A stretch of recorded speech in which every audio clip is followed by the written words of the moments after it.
Hai guys, kalau di video sebelumnya aku udah jelasin mitos NPD itu bisa berubah lebih baik ya. Di sini aku akan jelasin tentang why kita itu disarankan untuk menjauh, untuk menjaga jarak, untuk no kontak dengan seorang NPD.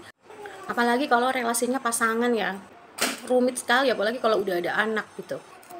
At least dengan mengedukasi diri kalian jadi tahu, jadi paham, terus kalian juga ngerti kalian harus ngapain dan mana yang terbaik buat kalian.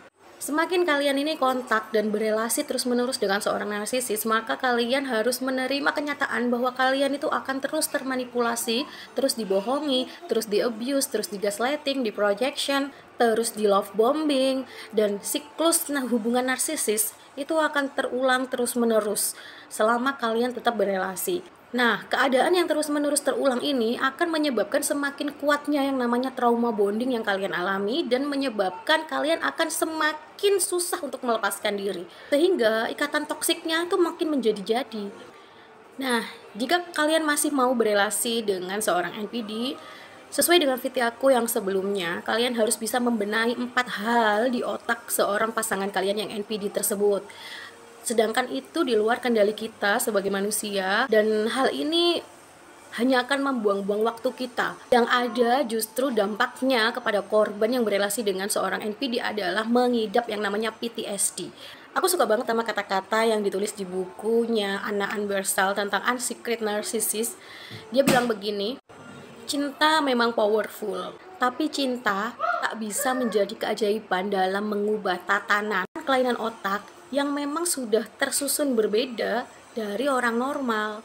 So, sebanyak apapun cinta dan pengorbanan yang korban berikan pada pasangannya yang NPD, itu useless, sama sekali nggak berguna guys. Ditambah lagi dengan selama berelasi, abuse NPD kan terus-menerus dilakukan ya kepada korbannya. Dan ini berdampak pada kerusakan otak korban, yang pada akhirnya akan berpengaruh juga terhadap diri korban, terjadi imbalance hormon di dalam diri korban. Apa sih yang paling mengerikan dari berelasi dengan seorang NPD, apalagi kalau relasinya relasi pasangan ya?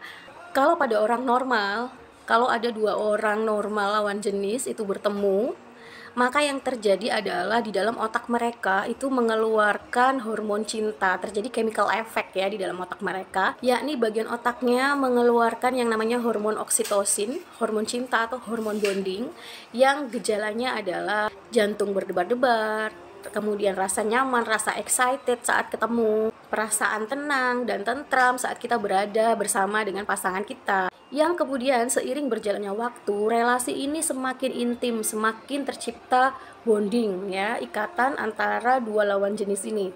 Sedangkan yang terjadi pada relasi dengan seorang narsisis, ketika pasangan si NPD ini atau korban atau supply atau kita sebut inang, itu sudah mencapai level sayang yang paling tinggi karena keluarnya hormon si oksitosin tadi, dia makin cinta, dia makin sayang, dia sanggup berkorban apapun untuk pasangannya yang NPD. Sedangkan si pasangannya yang NPD tidak bisa menghasilkan hormon oksitosin ini, tidak terbentuk bonding sama sekali antara si NPD dengan pasangannya. Justru yang NPD tahu adalah trauma bonding dari perilaku dia yang hot and cold, intermittent reinforcement, perilaku buruk dan perilaku baik dia yang dia lakukan secara acak berselang-seling dalam waktu yang tidak pasti, itu membuat ikatan trauma bonding korban kepada si NPD.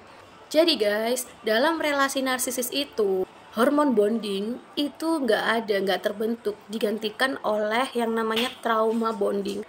Nah, setelah korban ini berhasil dijerat oleh seorang NPD di fase idealization dengan love bombingnya yang begitu dahsyat, maka level bucin korban itu bukan bucin biasa guys, tapi bucinnya bucin parah. Padahal sosok yang dia temuin saat itu, saat fase idealization adalah ilusi belaka, itu bukan sosok asli seorang NPD. Ilusi itu adalah hasil mirroring si NPD terhadap korbannya. Dia menjadi sosok yang diidam-idamkan korbannya, atau menjadi sosok seperti diri korban sendiri, seolah-olah memiliki banyak kesamaan, seolah-olah dia adalah orang satu-satunya yang bisa mengerti tentang korbannya. Gimana nggak ngeri coba? Antara korban sama si NPD itu berada di level psikologi yang berbeda. Yang satunya bucin parah, yang satunya udah di tahap dia siap men-taken kontrak untuk meng-abuse seumur hidup. Jadi saat si korban ini ada di level dia bucin parah, dia udah sayang banget, makin cinta, makin sayang, sanggup berkorban apa aja, tapi si NPD ini ada di tahap dia siap men-taken kontrak dengan korbannya, secara sadar akan memperlakukan korbannya sebagai 3 hal. Yang pertama, dia akan memperlakukan korbannya sebagai aset kepemilikan. Yang kedua, sebagai supply. Yang ketiga, sebagai perkakas. Sehingga seorang NPD berhak melakukan apa saja terhadap diri pasangannya. Seperti halnya perkakas yang harus berfungsi sesuai dengan fungsinya dan pastinya harus bermanfaat untuk pemiliknya. Seperti halnya perkakas, blender itu untuk menghaluskan makanan, mesin cuci untuk mencuci pakaian, AC sebagai pendingin ruangan. Begitu juga dengan korban dan supply-supply seorang narsisis, guys. Jadi supply-supply ini itu punya manfaat sendiri-sendiri bagi seorang NPD, karena nggak bisa satu orang itu punya banyak manfaat sesuai dengan kebutuhan ekstrim seorang NPD itu nggak mungkin, guys. Jadi bisa aja nih supply 1 itu untuk mengangkat perekonomian dia, 2 yang punya banyak waktu luang untuk dia, 3 yang suka memberi-beri sesuatu kepada dia, supply 4 untuk memenuhi ego dia tentang reaksi emosional, entah itu positif, entah itu negatif. Dan ketika seorang NPD ini membagi waktunya kepada semua supply-supply dia, itu dia melakukan teknik juggling, guys. Jadi dia akan baik pada si A, kemudian saat itu juga dia sedang jahat kepada si B. Apa tujuannya si NPD melakukan juggling? Tujuannya agar semua supply-supply dia itu tetap memprioritaskan dia dan tetap tergila-gila kepada dirinya. Meskipun seorang NPD ini mengabuse supply-nya, tapi dia akan sangat menjaga image dia di depan supply-supply tersebut, guys. Why? Agar si NPD tetap bisa memanfaatkan mereka sesuai dengan fungsi mereka.